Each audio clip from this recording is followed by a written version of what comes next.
Good morning, children. This is Deepak sir. Let's continue our chapter number 2 of Geography, Endogenetic Moment. Today, we're going to begin with continent building. The topic what we're going to begin is continent building. In our last lecture, we have done about Rift Valley, Fold Mountains and Block Mountains. Today, we're going to begin with continent building.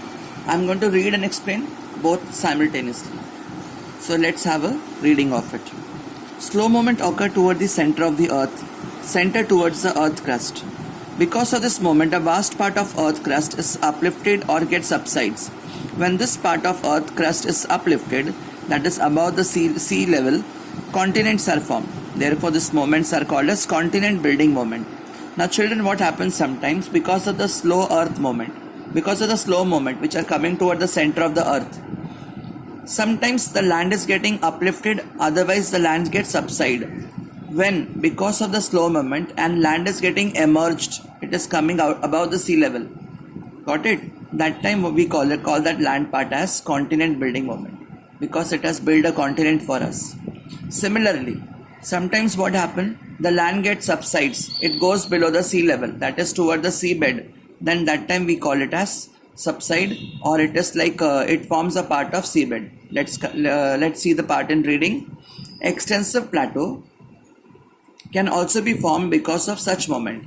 If the original continental portion of the crust subsides below the sea level, it forms a part of seabed. So children, if the land is emerging, it will become continent, and if the land subsides, it becomes the part of seabed. Let's see about the sudden movement. We have seen about slow movement, so let's start with sudden. In the beginning of the chapter, we have discussed and studied the new items on earthquake. That beginning part, the earthquake which happened in Nepal. So earth means the ground and quake means trembling. So earthquake is the movement of the earth crust. You have been acquainted with the magnitude and the effects of earthquake through the activity, like how long and what was Richter scale was being used. So now let us have a look of the sudden moment of the earthquake in detail. So children, now we're going to begin with the part earthquake. The two major things which has been caused due to the sudden moments are earthquake and volcano. Today we're going to deal with earthquake. In our next lecture, we're going to deal with volcano, and that would be the end of the chapter. Let's see earthquake. Now children, because of the moment occurring in the interior of the earth, tremendous tension is created in the earth crust. And when the tension goes beyond limit, the energy is released in the form of waves. This results in trembling of the earth's surface, that is earthquake. Earthquake occurs. The magnitude of the earthquake is measured by Richter scale. Now children, what happens exactly?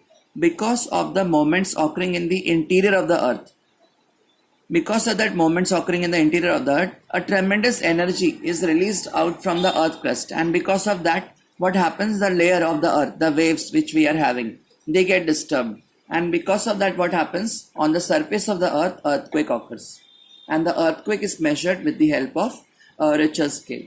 Now what are the causes of earthquake? What lead to the causing of earthquakes? First reason is it is because of the moments of the plate.